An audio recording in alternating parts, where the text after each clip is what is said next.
네. 자기소개부터 그러면. 예, 충북음성에서 목장을 하고 있는 가람목장 신병국입니다. 예, 만나뵙게 돼서 대단히 반갑습니다. 예, 그러면은 목장 규모를 다시 한번 소개 좀 부탁드리겠습니다. 전체 육성호 포함해서 103두, 차기호는 40두에서 한 50두 사이에 그 두수를 두고 나머지는 이제 건유 한 15두에서 20두, 나머지 육성호 이렇게 관리를 하고 있어요. 그러면 지금 나뷰는 어디로 하고 계세요? 진흥에. 진흥으로. 진흥에로 나비하고 있어요. 진흥에 몇 톤 정도 하고 계세요? 우리가 이제 쿼터가 네. 1850 정도 되는데 1850에서 이제 또 감면되는 우유가 있기 때문에 예. 그동안 1700 그 정도 선에서 나비를 하고 있어요. 목장을 처음 시작하신 건 그럼 언제부터 하시죠? 80년. 1980년. 군대 제대하고서 80년부터 시작을 했죠. 처음에 그럼 목장을 하게 된 다른 것도 있는데 낙농을 하게 된 이유가 있어요? 아, 그때는 이제 군대 가기 전에는 직장 생활을 좀 했었는데 원래 이제 우리가 형제가 좀 많았어요. 육남매 장남인데 그때만 해도 참 사실 먹고 살기가 엄청 힘들었어요. 그래서 이 젖소를 시작을 하게 된 동기부여가 그때 젖소로다가 시작을 했는데 그게 그렇게 하다 보니까 지금 벌써 44년째 목장을 하게 됐어요. 그래서 동생들 학비 대랴 실질적으로 목장을 늘구기보다는 그 집안의 장남으로서의 역할이 더 컸기 때문에 예, 나보다는 이제 가정을 위해서 열심히 노력했었습니다.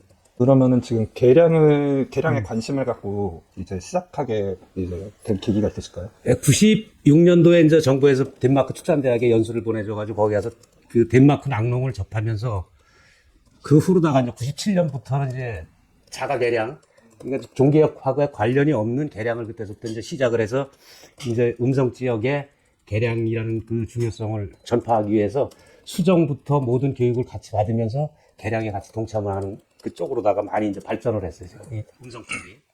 예. 덴마크가 다 인상 깊었던 게 그럼 어떤 게 있었을까요? 거기는 이제 그 시절만 해도 수정란 이식을 했고, 덴마크에서는. 그리고 그 차기하는 방식이 그때 로봇 차기도 있었고. 그때요? 예. 개인이 혼자서 이제 한 50도 정도 차기하는 방식. 왜 우리나라 같으면 그 전에 이제 쪼그리고 앉아서 하는 방식이었는데, 걔들은 이제 엉덩이에다가 이 말뚝같 그 의자를 대고서 앉으면 다 받치게끔 돼서 혼자서 한 50도 정도 차기하는 그런 형태고 대부분 방목 형태에서 뭐 200도, 300도씩 차기하고 소규모 농가가 1인 50도 정도. 예. 그래서 그때 이제 내가 파스텔을 나비하면서 우유 단가를 한 550원 정도, 일반 유업체 380원 받을 때. 덴마크를 갔는데 거기에서 그때 한덴 우유라고 전라도 그거 하던 그때 거기서 지도 교육을 하던 교수가 그 대학에서 이제 우리를 가르쳐 줬어요. 그러면서 한국의 우유를 비싸다고 상당히 더 단가가 높다는 그 얘기를 듣고 농가에 가서 수치 가격을 봤더니 걔들은 실질적으로 한 380원 정도의 단가를 받는데 농가에서 받는 수치는 한 800원에서 900원. 그게 뭐냐니까 나머지 다 보조금이에요. 환경 보조금, 그린 보조금, 무슨 비도 안 오는데 수해 보조금부터 그런 그 상당히 여건이 좋은 그런 혜택을 받고 축산을 하고 있더라고요. 그리고 그쪽에는 그 축산이 지금 우리 진흥의 식으로 하나의 그 단체로 형성이 돼가지고 정부에서 보조금을 받는데 상당히 그 많은 혜택을 받았지. 근데 우리 대한민국으로 오니까 전혀 그런 게 없잖아요. 그 시절에는 참 진짜 소규모 농가 아니면 가정 집에서 목장을 하는 그런 그 형태 그 목장들이었기 때문에 진짜 재미가 없었어요. 그 유원 능력 검정 보고에 이렇게 보고서를 항상 보면은 가람 목장이 항상 그 유량 부분에 이렇게 있더라고요. 그때 유원 능력 검정에서 좀 받았던 성적 좋았던 게 있으면 좀 말씀 좀 해주시면. 가장 많이 나왔던 게 15,000kg가 넘었어요. 그러고 나서 이제 한 5, 6년 동안은 14,000kg, 13,000, 한 700kg 유지를 하다가 이제 내가 폐혈증이 오면서 59살에 폐혈증이 와서 이제 생존율 2% 갖고 죽는다 그랬었는데 그때 이제 다시 간신히 살아나가지고 이제 내 몸이 워낙 그러니까 소에 관심 있는 게 아니라 내 건강에 우선 관심을 두기 시작하면서부터 유량은 신경을 안 쓰고 목장을 하다가 이제 그만두려고 계획을 했었어요. 왜냐면 쇼크가 와가지고 서울로 응급실로 계속 실려가니까 여지껏 잘못됐던 부분을 막 소를 상당히 많이 정리하고 다시 이제 내 소를 만들기 위해서 한 5, 6개월 노력한 결과 지금 많이 좋아지고 있어 소들이. 지금 내가 판단해 건강하게 소를 사양 관리할 수 있는 게 13,000kg에서 12,000kg. 그 정도면은 특별히 질병 없이도 건강하게. 그래서 이제 그러다 보니까 요새 유방염이 한 마리도 없어요. 그 먼저 힐파가 와가지고 저 저술자가 딱 한 마리가 유방염이 걸렸는데 이제 그 치료하면 이제 회복이 되겠지. 그래서 그 정도 그 유량을 조금 낮추다 보니까 소에 대해서 질병 발생률이 한 4-50%는 줄어듭니다. 예.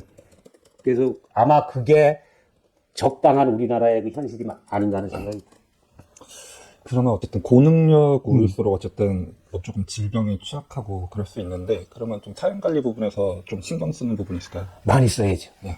예를 들어서 애인이 아프다면 어떻게 하겠어? 병원에 데려가야 되잖아. 예. 그죠?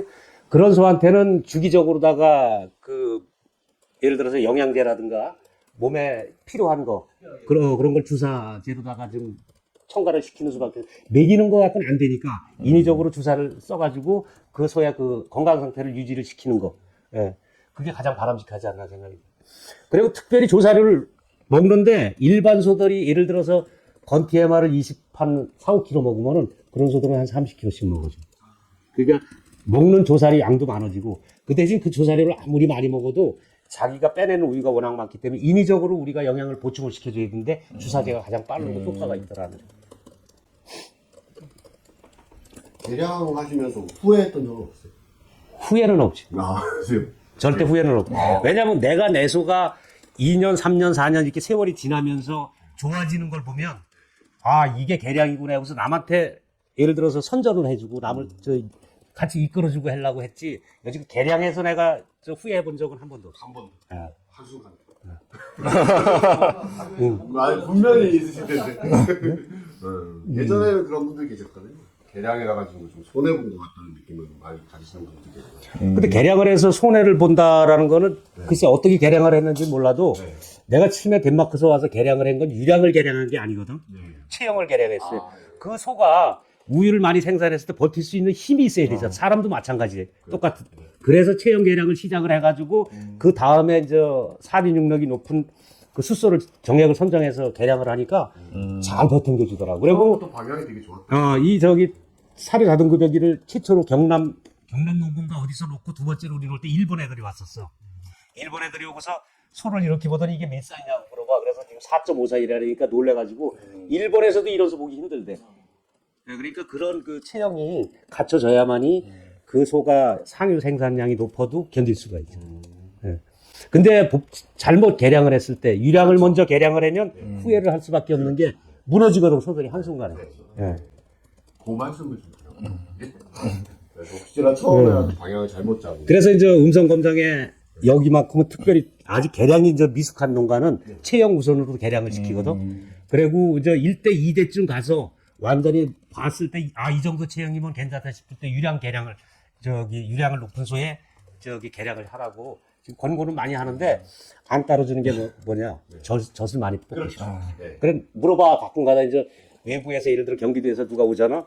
젖이 많이 나오는데 어떻게 많이 나오냐고 물어봐. 그럼 그건 질문이 아니거든. 그럼 냉각기다 물 부세요 그래. 이거 농담이지만 그거는 기초부터 다시 시작하셔야 된다. 좋은 말씀이신 것 같아요. 네. 그래도 보통 낙농이 워낙에 할 게 많다 보니까 보통 자기 소, 자기 목장일 하기도 바쁜데 계속 그렇게 주변 지역 농가들한테 개량을 강조하시는 이유가 있으실까요? 예. 소득. 왜냐면 낙농이라는 거는 예를 들어서 9,000kg 짜시는 분하고 12,000kg 짜는 거하고 3,000kg면은 1년에 얼마의 소득이. 그럼 젖소 한 마리가 평균 사료량이 우리가 15,000kg 했을 때 주당 그때만 해도 한 1,000원 꼴이니까 1,500만 원이라는 소득이 오잖아. 그죠? 근데 15,000kg를 생산해도 그 소가 먹는 게 8,000kg 짜는 소나 15,000kg 짜는 소나 유사비는 많은 차이가 안 나. 그럼 결론적으로 소득은 우리 낙농가한테 오는 거 아니에요. 예, 그래서 개량을 좀 자꾸 요구를 하는데 농가들한테 얘기를 하는데 아직까지 그게 피부에 와닿지 않는 농가들이 있더라고. 주먹구구식 아직도. 그래 그런 농가들한테 조금 보탬이 되기 위해서 회의할 때마다 정액서부터 그래서 음성군의 보조 정액만큼은 가장 좋은 최고 정액을 선정해서 농가들한테 공급하는. 그러니까 일괄 구매를 하니까 그거만큼은 버릴 수가 없잖아. 그리고 나머지는 개인적으로 다 공급하는 거는 내가 정액회사 몇 군데에서 자료를 받아봐가지고 공지를 해. 이러이러한 정액을 내가 단가를 조정을 할 테니까 구매하실 분들은 요청 좀 하세요. 그러면 비싸요. 한마디요. 근데 참 답답하고 어리석은 게, 예를 들어서 그 섹션 정액, 성감별 정액이 한 12만 원에서 15만 원 정도, 미국에서 탑 클래스 1, 2 하는 거 썼을 때 100개를 쓰면 얼마예요? 1200만 원이죠. 그게 그 중에 한 50% 정도만 초산에 13,000kg 이상 나온다면 소 2마리면 그 정액값 패주고도 남어. 근데 그걸 몰라. 우선 당장 소비되는 그 정액값이 비싸다. 그래, 그걸 이해시키기 위해서는 조금 더 노력을 해야 되지 않나 하는 생각입니다. 그 계량을 하시면서 좀 급하게 마음을 먹는 분들이 실패를 많이 하죠. 아, 당연히 지금.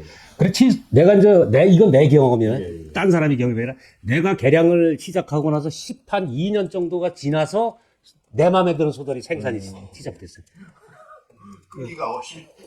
그때만 해도 그 정액 구하기가 어려웠어요. 97년도 이때는 정액 구할 방법이 별로 없었으니까, 예를 들어서 A 정액이 좋은데 A 정액을 놓고 B 정액을 쓸 수밖에 없잖아요. 그러다 보니까 이게 한 12년 정도의 세월이 흘러서 저기가 됐어. 그래서 처음에 이제 종축 계량협회 여기 이제 검정을 시작할 때, 음성이 이제 할 때 경기도 쪽에서 오셨었어. 그러면서 이제 농장마다 다 다니고, 그러면서 우리 집에 와서 이렇게 보더니 뭔 소리 있다고 그러면 얘기느냐고 그러더라고. 그래서 난 도대체 뭔 소리인지 몰랐어. 그래, 나중에 이제 보니까 육성 관리가 좀 자기네들 생각했던 것보다, 자기네들은 대한민국 최고의 좋은 건초를 먹이는데 부실하게 먹인다 이게. 그래서 그러냐고. 그래, 이제 처음에 검정을 하고 나서 이제 산유량이 높으니까 이게 장난치는 줄 알았나 봐. 그래서 정계협 여기 직원이 있던 누구더라? 준수. 준수가 와가지고 저 검정할 때마다 자기가 아침저녁으로 샘플을 떴어. 그래도 이 샘플 뜨고 나서 무언소가 이렇게 젖이 많이 나오냐. 그래, 가장 재미있는 건, 우리가 외국을 나가면은 힐파들이 젖을 짜면 알잖아. 목장에. 그래, 90kg가 나오니까 힐파가 놀래가지고, 이게 잘못됐대, 기계가. 그래, 그런 소가 딱 2마리가 있었어. 90kg 나오는 소가 2마리. 그때 2마리가 있었는데, 그 소가 3산째 딱 되면서 두꼭지 유방염. 2마리가 다. 그러니까 두꼭지 유방염이니까 그거 치료하다 보니까 4꼭지가 다. 그래서 그래도 2산 동안 짰다는 게 잘 짠 거. 90kg, 2산째 90kg 나왔다면 대단한 거거든. 한 마리가 하루에 90kg. 90kg요. 쏟아지네, 진짜. 그래서 그런 소를 만들기 위해서 노력을 했는데, 이건 너무 왜냐면 우리나라 실정에는 과하다는 생각이 들어요. 그것보다 조금 낮추는 거지. 예를 들어 그렇게 나오는 소한테는 유량이 조금 적은 그 숫소를 써가지고, 그러니까 그게 욕심이 과해지고. 과해지고. 그렇지. 그래서 사람은 이 경험 저 경험 다 겪어봐야 돼. 그지? 똥밭에 굴러야 안다 그러잖아. 지역본부가 충북에 생겼잖아요. 제가 지역본부가 제일 마지막에 생겼어요. 이 생기고 나서 좀 도움을 받는 것 같아요. 많죠. 대화도 되고. 왜냐면 지역본부가 생기고 해서 충청북도 내의 낙농가들을 모르는 뭐랄까. 내가 모르는 그 낙농가들이 있어. 예. 그런 농가들한테 내가 왜냐면 지역본부를 통해서 알게 됐기 때문에 검정이 뭔지, 낙농이 뭔지에 대해서 설명할 수 있는 기회. 예. 그리고 이제 마이스터 다닐 때 먼저 전 본부장, 박상철 본부장님한테 와서 그 개량에 대해서, 검정에 대해서 교육 좀 시켜달라 해서 몰라. 대학은 졸업했는데 와가지고 마이스터 대 다니는데 전혀 몰라. 이게 낙농이 뭔지도 제대로 모르고 부모 밑으로 들어온 애들이 있어. 그래서 일부러 교수들을 빼고 내 이제 과 대표를 했기 때문에 와서 박상철 본부장한테 교육을 시켜서 며칠 와서 교육까지 하고, 검정이 뭔지, 개량이 뭔지에 대해서 배우는 과정. 그래서 그 사람들이 그걸 듣고 나서는 이게 진짜 중요하다는 걸 깨닫게 되더라고. 그래서 지역본부가 필요한 경우는 이럴 때 필요하더라고. 중국 지역본부 좀 그래서 이제 충북 낙협하고 네. 지역본부하고 유대 관계를 좀 더 돈독히 해서 이 검정하는 농가들. 근데 조합장님한테도 자꾸 얘기를 하는데, 검정하는 농가들한테 예산을 세워서 검정하는데, 예를 들어 정액을 선정하는데 조금 더 많은 양을 확보할 수 있도록 좀 예산을 편성해달라고 자꾸 얘기를 하거든. 그러니까 이제 지역본부장님은 도에서라도 이제 낙농가를 위해서 그런 거, 또 유전체 검사를 해야 되는데, 충청북도에서는 그게 이번에 10도밖에 배정이 안 됐어요. 그래서 전체 낙농가에 비하면 하는 농가는 한 70, 80% 되죠? 1200도 이번에. 근데 낙농가들은 좀 그걸 좀 많이 해가지고, 왜냐면 앞으로 A2U가 활성화가 되니까, 연세위협은 했는지 했다고 그랬는데, 진흥회 농가들은 전혀 없잖아. 개인적으로 하려면 10여만 원이라는 부담이 가니까, 그런 거를 좀 예산을 확보해서 농가들한테 주면은 이제 유전체 분석도 하고, 그러면서 조금 더 발전이 있지 않겠나. 인터뷰는 이 정도면 충분히 된 것 같습니다. 예, 고맙습니다. 수고하셨어요. 고맙습니다.